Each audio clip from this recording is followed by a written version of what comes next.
Picture a vibrant, highly energetic child. In the safety of their own living room, surrounded by family, they are an absolute chatterbox. But watch what happens the exact moment that same child crosses the threshold into their school building. Their posture goes completely rigid. For the entire school day, they remain in a state of complete, unbreakable silence. They do not answer questions in class, and they do not speak to their peers on the playground. Operating in an information vacuum, teachers look for logical explanations. They often assume the student is navigating an English language learner adjustment period, or they classify the behavior as extreme introversion or even stubborn defiance.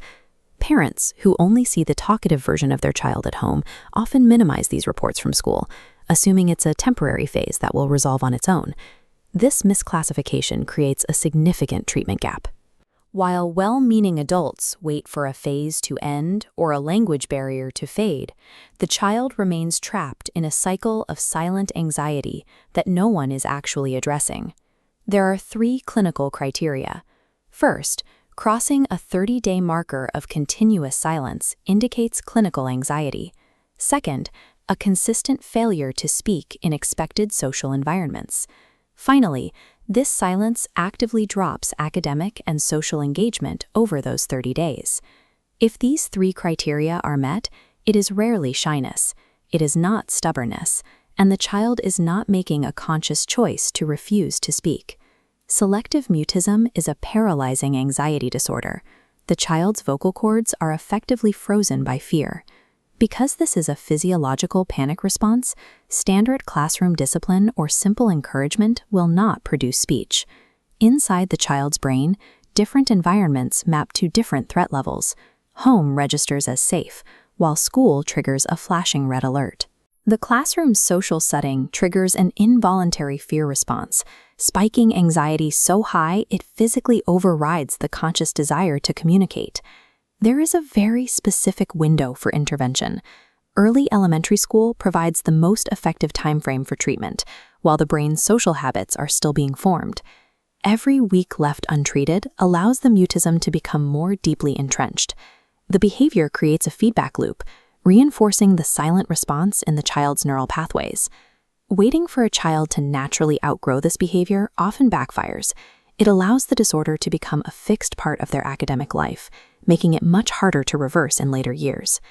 Treatment requires actively building a bridge between the safe environment of the home and the anxious environment of the school. The evidence-based solution is cognitive behavioral therapy, or CBT, which uses gradual exposure to help the child slowly desensitize to the school setting. This involves a technique called structured stimulus fading.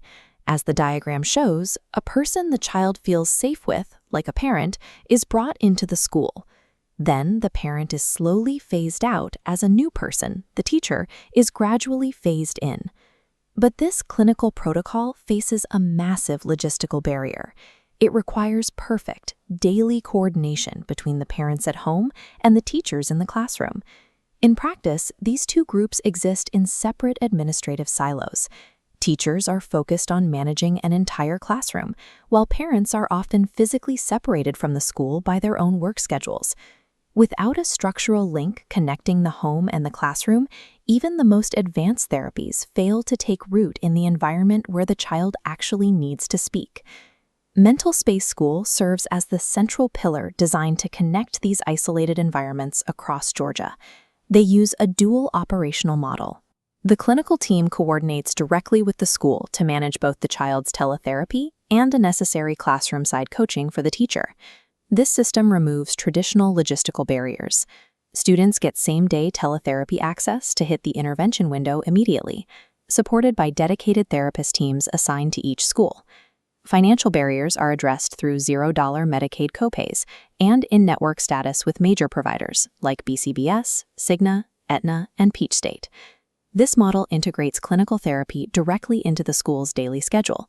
It ensures the treatment strategy is active in the specific classrooms and hallways where the child's anxiety is most acute. When the home and school environments are finally synchronized, the measurable outcomes shift. Success data for this dual environment approach shows a 92% reduction in student anxiety, an 89% improvement in attendance, and an 85% family satisfaction rate. Selective mutism is a treatable condition, and with the right intervention, it does not have to become a permanent personality trait. By utilizing integrated care, children can successfully recover their voices in the environments where they need them most to learn and grow. School administrators and parents can establish HIPAA and FERPA compliance support today by visiting MentalSpaceSchool.com. A child's temporary silence should not dictate their future, especially when the bridge to their voice is ready to be built.